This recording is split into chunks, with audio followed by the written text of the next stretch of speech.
Iran's foreign minister pushing back against the White House after talking directly with U.S. officials about the regime's Fukushima program, saying, "Nuclear program, our missile program is strictly for defense. It's not and will never be." The president listened to this. One thing up front, no nuclear weapons. If we could have made that deal 2 years ago, we would have made that deal.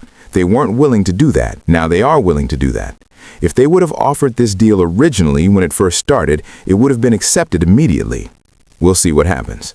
Here to discuss is Fox News strategist analyst General Jack Keane. Thank you for being here. Where do you find the talks stand?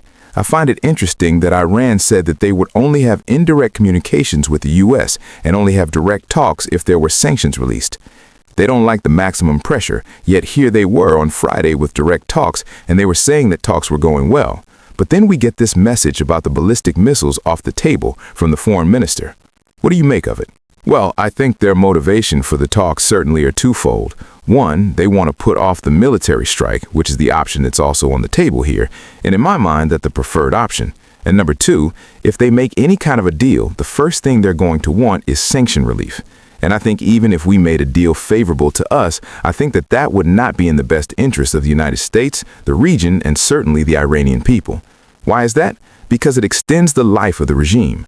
They're likely going to go on now for another 10 years. We have to deal with these people who are destabilizing the Middle East, using proximities to attack Israel and repressing their own people. Is that what we want? I don't think so. Listen to this. These guys are persistent in the big lie, and here it is today. They're pursuing nuclear power.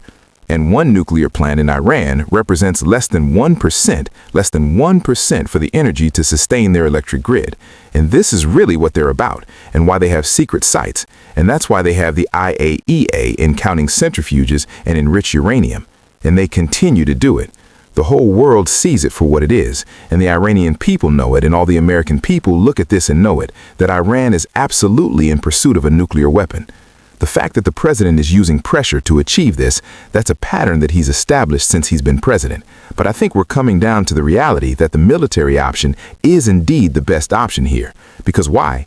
It gives us this historic opportunity and no other president has had. Prime Minister Netanyahu and President Trump has brought us to this moment. This regime is the weakest politically, economically, and militarily. Yes, they have lots of missiles and drones. There's lots of ways to deal with that. The historic opportunity is this.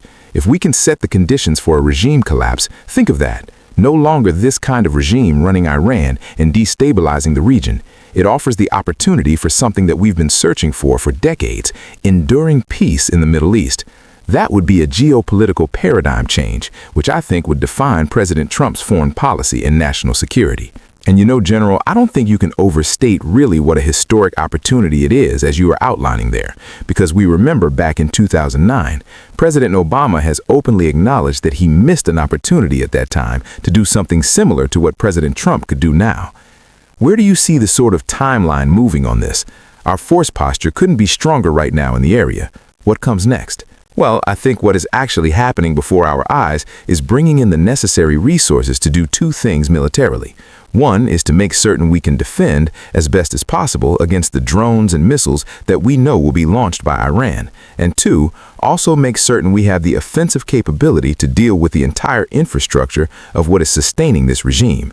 This is civilian and military leadership, the IRGC, and the other repressors of the people that are there. The IRGC is a military organization as well as a paramilitary organization.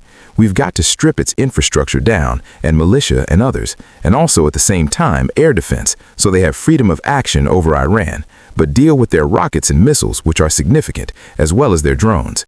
This would be combined Israel, United States. We have the capability to do that, and I think bringing in the additional resources, that's the pacing item in terms of when there would be a military operation. We shall continue to follow this. General Jack Keane, great insight as always.